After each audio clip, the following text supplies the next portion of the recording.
Smiths Falls-Montague Airport. Smiths Falls-Montague Russ Beach Airport, IATA.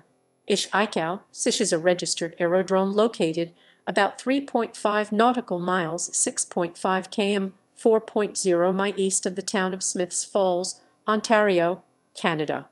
The airport is operated by the Smiths Falls Flying Club and is registered with Transport Canada. The Smiths Falls Flying Club operates a flight training unit with 3 Cessna 172 airplanes, and there is 100 LL Avgas available 24 hours via self-serve credit card system. There are no landing, ramp, or tie-down fees. Surface-level aerobatics are frequently conducted over the paved runway 6/24. Technical information. General. Magnetic variation, 14 deg wests.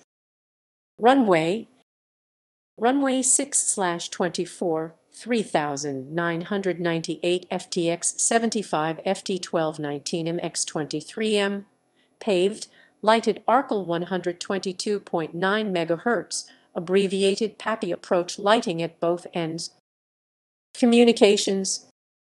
Unicom/AT, Smiths Falls Unicom/traffic, 122.7 MHz.